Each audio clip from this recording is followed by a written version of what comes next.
सीमा से निकला धर्म है अब जाए झूठा, दिया विधाता ने है जो हर अवसर जाए झूठा।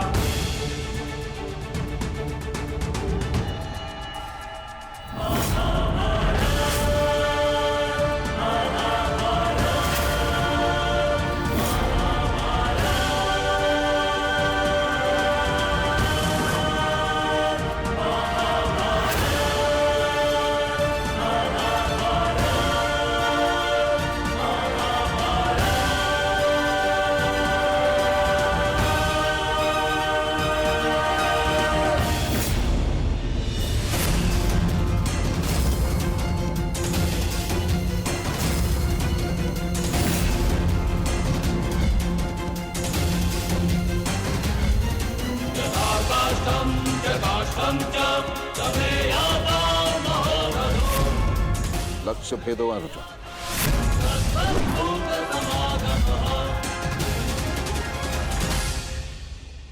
मैं नहीं चाहती कि मेरा कोई भी पुत्र एक दूसरे का वध करे।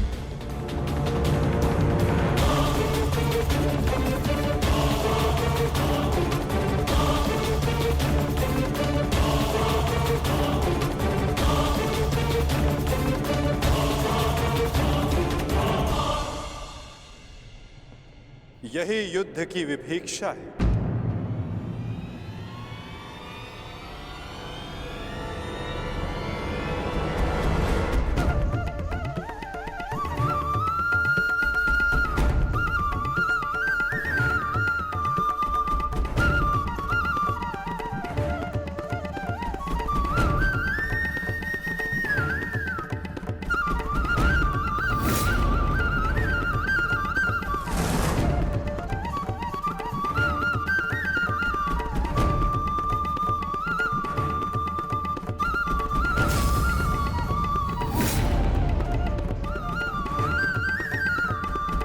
चाहे जो भी पक्ष जीते, परंतु हानि दोनों ही पक्षों को होती है।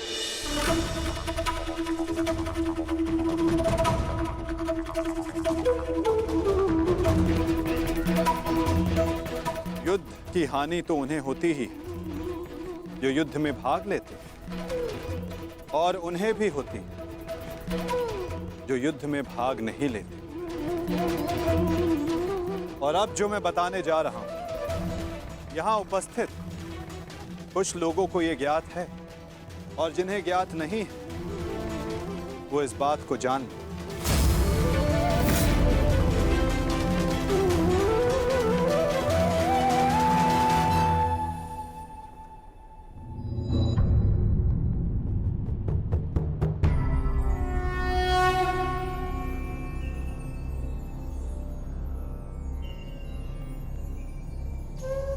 इस युद्ध के लिए ये कुरुक्षेत्र की भूमि उचित क्यों है?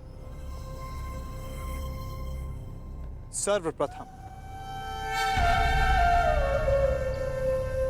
ये धरती कुरुवंश के अधिकार में आती, इसलिए इस धरती पर कौरव और पांडव इन दोनों का समान अधिकार है।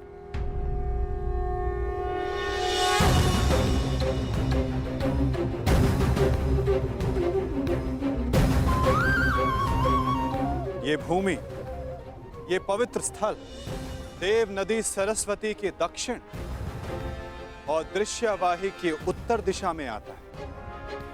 ये भूमि, ये भगवान परशुराम के यज्ञ कुंडों से घिरा हुआ है, और उन भगवान परशुराम के 3 शिष्य भी इस युद्ध में भाग ले रहे हैं। महर्षि कुरु ने बरसों तक इस भूमि को जोता और देवों से यह वरदान प्राप्त किया कि जो भी इस भूमि पर मृत्यु प्राप्त करेगा उसे मुक्ति मिलेगी, स्वर्ग मिलेगा।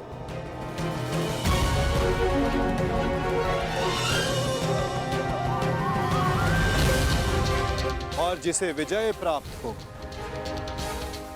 उसे न्याय मिलेगा। ये भूमि न्यायदात्री, पाप नाशिनी है, और ये युद्ध भी न्याय के विजय के, पापों के नाश के लिए हो रहा है। मुझे विश्वास है कि युद्ध का परिणाम चाहे जिस पक्ष में क्यों ना हो, धर्म स्थापना अवश्य हो। क्षमा शमोस्तेयम् शौचमिन्द्रिय निग्रहः। आज से 1 सप्ताह के बाद युद्ध की तिथि निर्धारित हुई। दोनों ही पक्षों के पास युद्ध की तैयारियां करने के लिए 1 सप्ताह का समय है। दशकं धर्मलक्षणम्। और उसके पश्चात दोनों ही पक्ष यहां पुनः उपस्थित होंगे। धर्मलक्षणम् दशकं धर्मलक्षणम्। युद्ध के नियम निर्धारित करेंगे, फिर आरंभ होगा महाभारत का।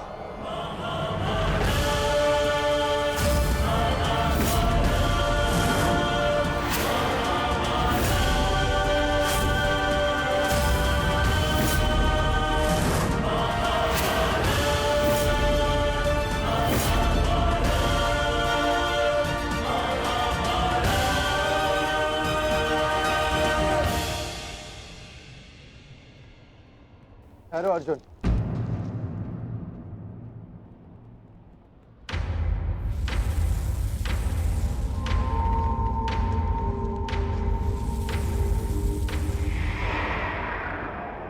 युद्ध से पहले भी आप हमारे श्रद्धेय थे, युद्ध में भी होंगे और युद्ध के पश्चात भी।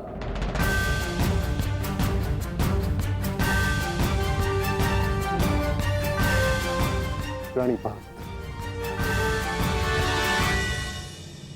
आयुष्मान भव।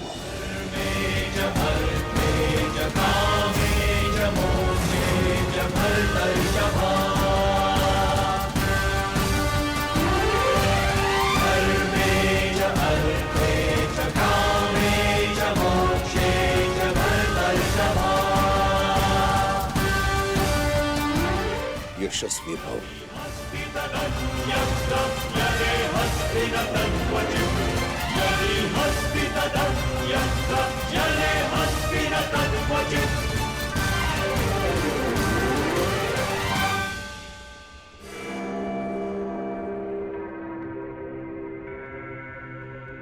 ये क्या था पितामह, जिन्हें हम युद्ध में परास्त करके उनका अंत करना चाहते हैं, उन्हें आप लंबी आयु का आशीर्वाद दे रहे हैं। ये दुर्योधन जब छोटे आशीर्वाद मांगे तो उनको आशीष देना बड़ों का कर्तव्य है।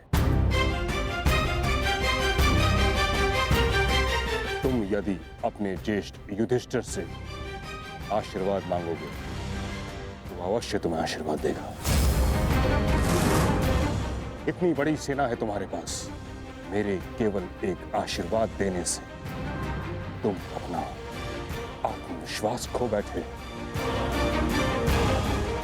तुमने जो चाहा तुम्हें मिला, वो सब कुछ तुम्हारे पास है जो तुम्हें चाहिए।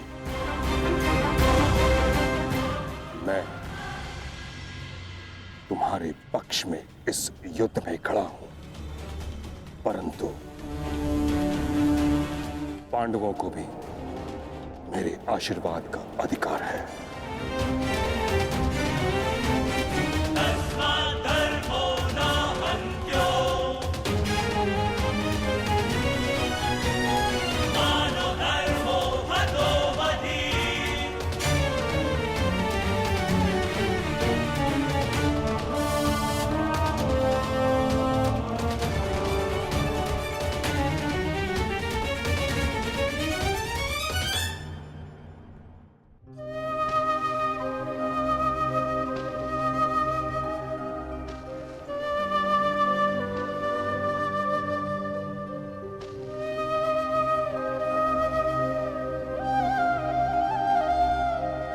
माते, प्रकट होइए माते। आपका गंगा पुत्र भीष्म आपके समक्ष उपस्थित है।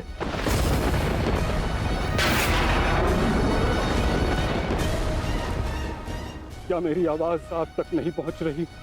समूचे संसार को अपने जल से शीतलता प्रदान करती हैं आप। आज अपने पुत्र के जलते हुए हृदय को शीतलता प्रदान करिए माते। प्रकट होइए।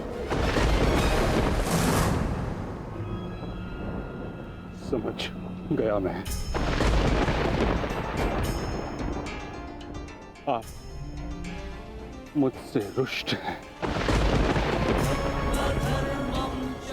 असंतुष्ट हैं। आप कर भी क्या सकती हैं? इस पथ का चयन अपने लिए मैंने स्वयं किया। यही मेरा दोष है। मेरा दोष वो प्रारब्ध है जिसने मुझे इच्छा मृत्यु का श्राप दिया है। मेरा दोष मेरी वो प्रतिज्ञा है जिसे मैं तोड़ नहीं सका।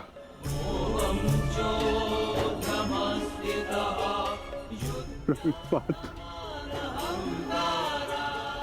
आज आपका ये पुत्र आपके आशीर्वाद के बिना ही युद्ध में भाग लेने जा रहा है। अपनी भूल के लिए भाग्य को दोष देना उचित नहीं है गंगापत।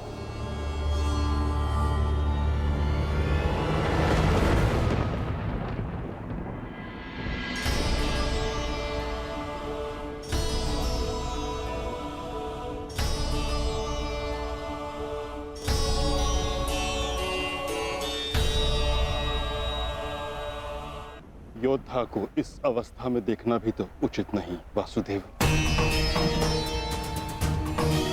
मेरे समक्ष केवल एक योद्धा ही कहां खड़ा है? मैं तो उस पुत्र को, उस पितामह को देख रहा हूं जिसकी दृष्टि में अपराध बोध है और मन में पश्चाताप की अग्नि। सत्य कहा आपने। आप एक योद्धा को नहीं, एक अभागे को देख रहे हैं। मुझसे बड़ा अभागा इस संसार में कौन होगा? एक ऐसे युद्ध में भाग लेने जा रहा हूं जहां मेरे ही वंश के लोग एक दूसरे के रक्त के प्यासे हैं। भाइयों में प्रेम की जगह प्रतिशोध है, अहंकार है। बाण किसी ओर से भी चले, छाती मेरी ही छलनी होगी। रक्त किसी का भी बहे, हृदय मेरा रोएगा। और मैं इस अनर्थ को रोकने के लिए कुछ भी नहीं कर सकता। जब आप रोक सकते थे तब आप मौन रहे गंगापुत्र।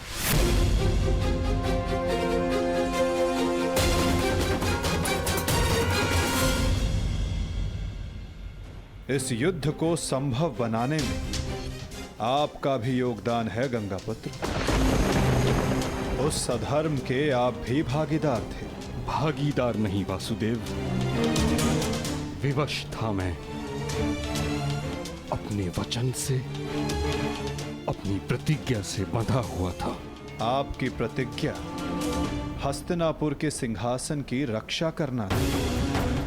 और हस्तिनापुर एक वस्तु, एक राज्य नहीं, एक सोच थी जो भारत में धर्म का उदय कर रही थी।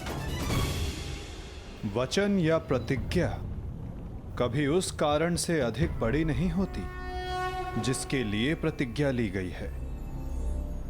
आपकी प्रतिज्ञा का कारण था हस्तिनापुर की सुरक्षा, अपने वंश का यश।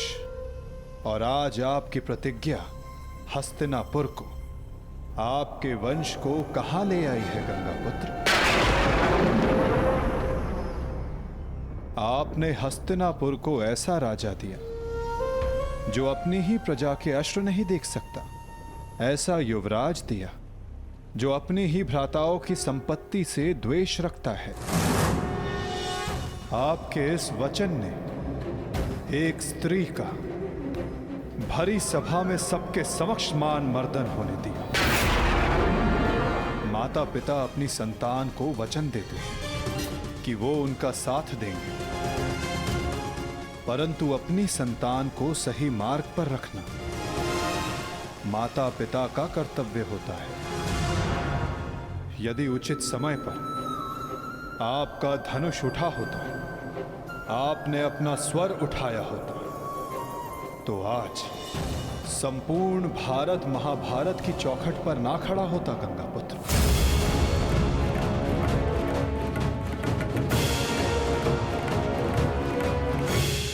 आपकी इस प्रतिज्ञा को पूर्ण करने के लिए कितना बड़ा मूल्य चुका रहा है ये संसार। समय आ गया है कि उस प्रतिज्ञा को तोड़ दिया जाए, क्योंकि उचित और अनुचित की परिभाषा प्रतिज्ञा से नहीं, अंतरात्मा की पुकार से बंधी होती है गंगापुत्र।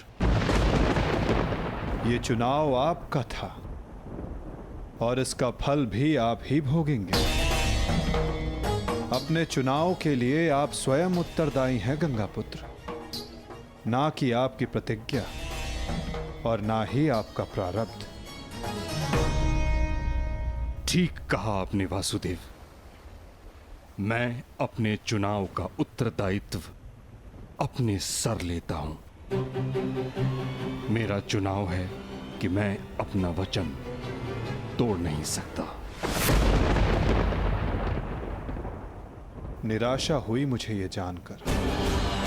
कदाचित इसके लिए पांडव आपको क्षमा कर दे, कदाचित याज्ञसेनी आपको क्षमा कर दे, कदाचित मैं आपको दोषी ना मानूं, परंतु इतिहास आपको इसके लिए कभी क्षमा नहीं करेगा गंगापुत्र।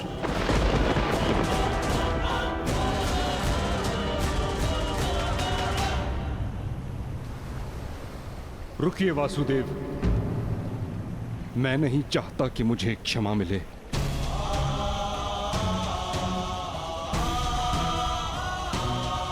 वचन पूर्ण करने का पुण्य मुझे मिले न मिले, परंतु मौन रहने का दंड मुझे अवश्य मिलना चाहिए।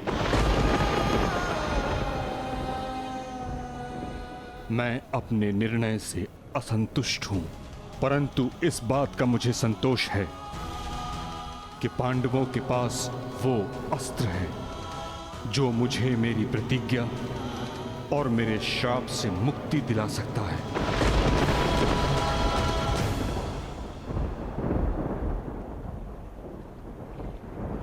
आप भली भांति जानते हैं कि मैं किसके विषय में बात कर रहा हूं, किंतु पांडवों को इसका ज्ञान नहीं। उनका मार्गदर्शन आपको करना होगा वासुदेव। भीष्म नामक समस्या का समाधान आप उनको सुझाएंगे। समाधान अपने गंतव्य तक पहुंचने को है गंगापुत्र।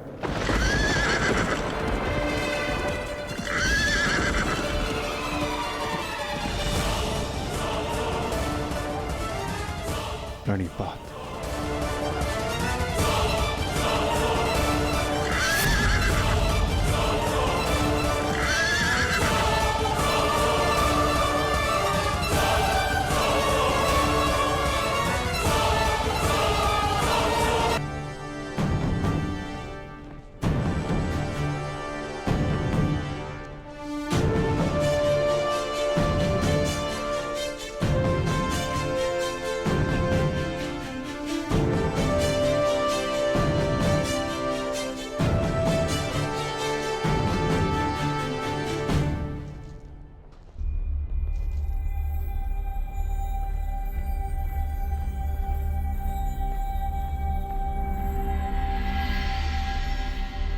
पिताश्री,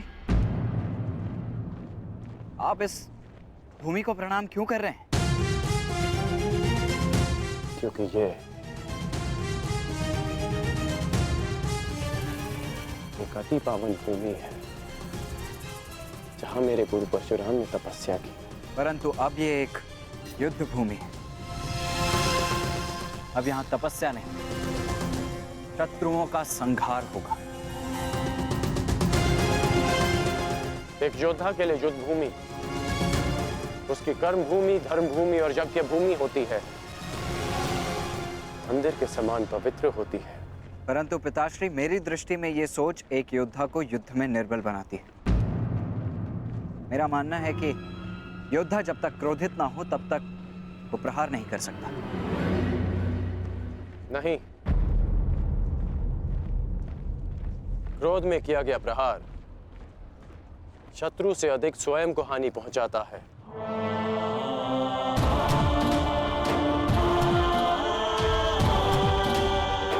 परंतु ये तुम्हारा नहीं, तुम्हारी आयु का दोष है।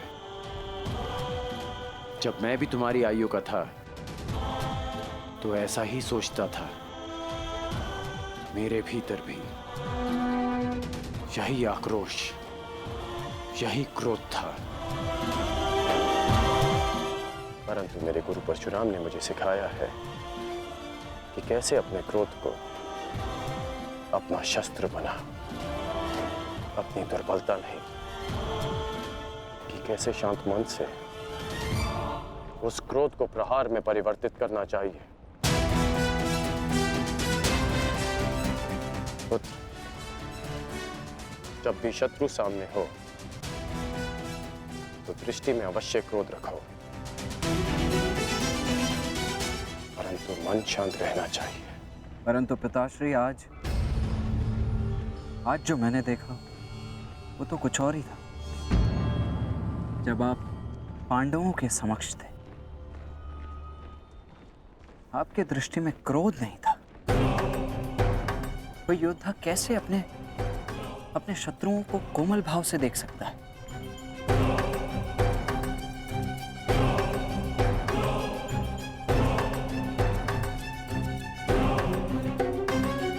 आवश्यक नहीं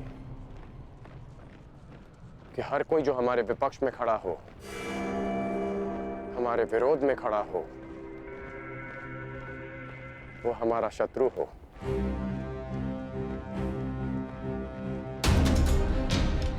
शत्रु हमारे भीतर होता है।